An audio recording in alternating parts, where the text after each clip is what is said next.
Okay, I promised you guys a video, and this is what I'm going to do. I'm out here just before daylight, about 6:10, 6:15, and I'm going to take a walk around and tell you the story of what happened last night, which was absolutely crazy. It was the wildest night of my life. We started hearing howls, screams, whistles from the woods, weird, very weird sounds. A lot of game out. At one time, there was like 10 hogs under the feeder. A little while later, there was some deer. But I walked out on the porch and I shined my light right on that area over there. And there was something down at the water getting something. I seen it scurry up the bank on all fours. Had a really good look at it. It ran up this way towards the feeder, but to the right of it.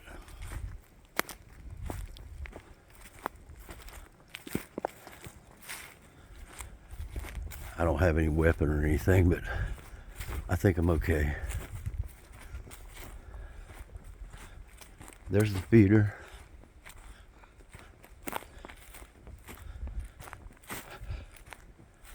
When I seen the animal scurry up this embankment, it was down at the water, scurried up on all fours. Kind of grayish looking, wasn't that big, probably my height, about 6 foot. But it ran into the woods right there. There's the feeder, and it went in right there. I kept the light on him, and when he got into the wood line, I clearly seen him stand up like a person. I kept the light on him a few more minutes, and he actually stayed there. And then he took off into the woods. Well, me and my friend Rick, who owns the property, we came down here. We walked down here with no lights. Couldn't find any footprints down there because it's mostly rock and hard packed dirt, mud, not mud, but packed dirt. We looked for footprints out here, couldn't find anything. We were over here checking out the sandy area under the feeder where, all the animals come to get the corn. And we were standing here, and from right over there, we got a horrendous growl, an angry growl. He was not happy. And we could tell that the growl came from our height, like standing up. It didn't come from low to the ground. That's how close. It was right in that wood line. And he did not sound happy. So we walked around here for a few more minutes, but Rick kept saying, well, we need to go, man. He's not happy at all. So we turned around, started walking down the trail. It curves around the pond up to the cabin, which is right there. From the moment we started watching back, there was something paralleling out of the woods right there. All the way back to the camp, we could hear movement in the brush and weird, sounded like little weird whistles of some kind. It was just really strange. And then we started hearing stuff from over there, across the pond. And whatever was over there, I really think it was the adult because it was something big moving through the bushes. We could hear noises on both sides. We know we're being paralleled out over here. It was pretty scary because I've never heard a growl like that at us. And that, after 10, 12 years of researching, the juvenile I seen come up from the bank line over there and run into the woods, that was my first ever sighting. I was very happy about it. But the pissed off adult evidently didn't like it at all. So we started walking back to the camp, and we came out numerous times that night, had activity, whistles, howls and shit all around the camp area back in these woods. And we came out here several times. We stayed up the whole night. We didn't get to bed at 9 o'clock the next morning.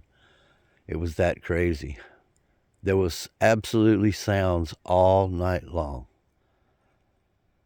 And weird sounds. I mean, really weird, guys. And the sighting, believe me, I would not tell you I seen one if I did not see one. Now, we thought we had some, back in, there's the feeder. We thought we had some right in there looking at us. There's two black areas, and it really looked like something. I mean, really. I could have sworn on it, but it turned out to be pareidolia. So it wasn't them, but they were back. They got separated, I guess, when we came down here. The big one was over here, and I think the juvenile or another smaller one is the one that paralleled us out. We could hear it moving alongside us, but probably 30, 40 yards into the brush. So we didn't see anything over there. But it was a crazy night.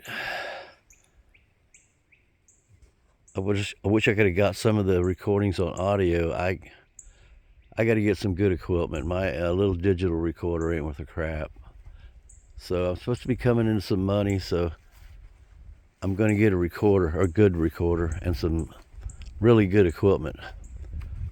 Now, I got this new Samsung S22 phone, which takes pictures at night that are unbelievable. I'm going to put several of them on the channel, let you check it out. It's really unbelievable. But let's take a little walk.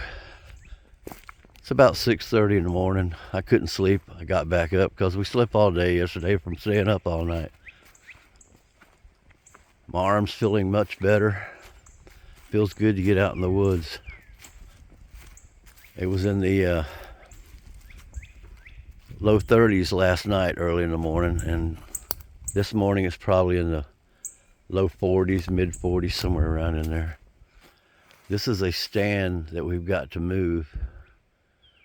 We're going to move it further into the woods, and those things are heavy as hell. Two people can barely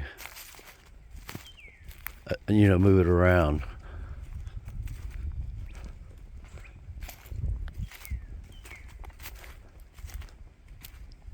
But it was one crazy night. It was the craziest night I've ever had. And after 10, 12 years of doing this, I finally had a sighting. I'm so happy about that. I'll show you where the other stand's set up. Now that other video or still shots that I made of that large branch, 6 or 8 round circumference, shoved in this ground, which is pretty damn hard. It was shoved in the ground 2 feet, maybe even 3, because we couldn't budge it. There was no hammer mark or mallet marks on the top of it, so nobody pounded into the ground. It was put there.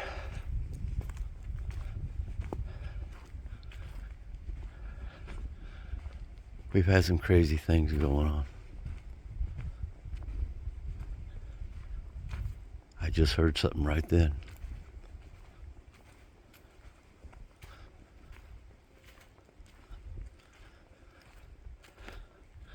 We ran into 2 more guys on YouTube that are in here somewhere. We don't know where yet, and we don't know them, but they're having all kinds of activity. We're going to try to hook up with them. They actually said that our team, Bigfoot Mafia Investigations, could actually use the cabin, but he said the only way we could use the cabin is he was involved too.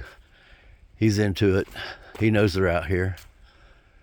My friend, the homeowner on this property, definitely knows they're out here. He's seen one live and in person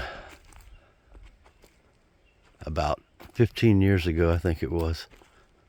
Here's the other deer stand. This is the one I'm going to set up in tomorrow night, at night, with no lights. Just see what I can hear. Something gets close, I'll light it up.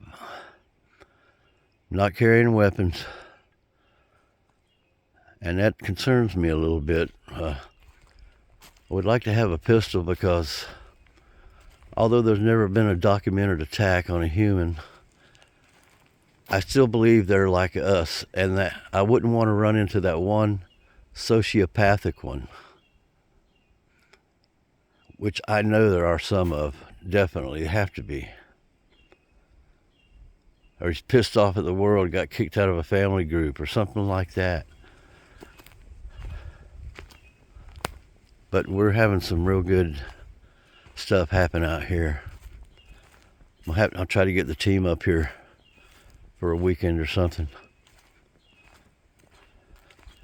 They told me to make lots of videos and pictures, and I'm going to try to do it today. Take a walk on down to the gate. It's a good time of the morning, just before sun up. But last night we noticed that all the real crazy activity started happening around 2 o'clock until about 4:35 in the morning. And it was crazy. They were all around us out here.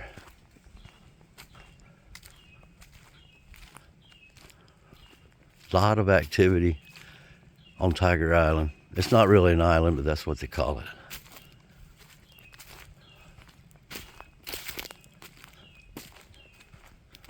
We know a lot of guys out here, and one couple we know, Walter and Linda, she couldn't find her cat to take home one weekend, so she decided she was going to stay and wait for the cat to come so she could take it home. Walter went back to Tampa.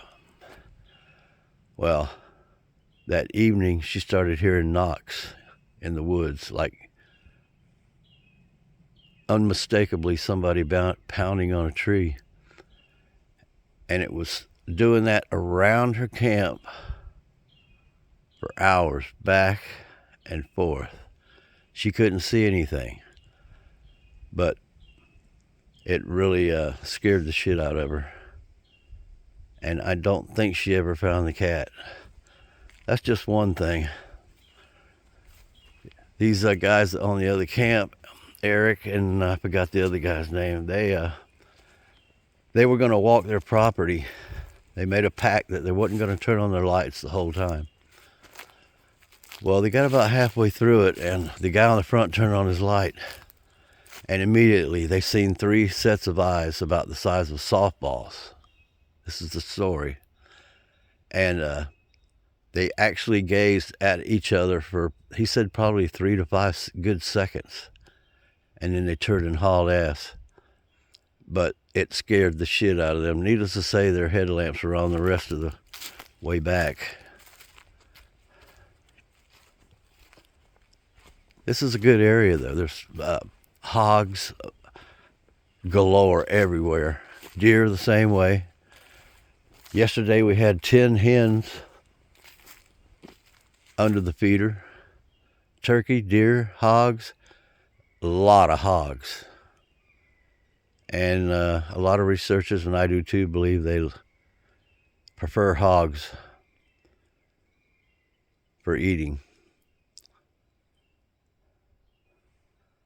But the shit that went on last night, it was absolutely incredible. I'm going to try to stop this at 15 minutes. That's good enough. But I don't have that many followers anyway. But okay, guys. I'll try to make another one before I leave. Hang in there with me. I'm just getting well. Thank you guys. Love you.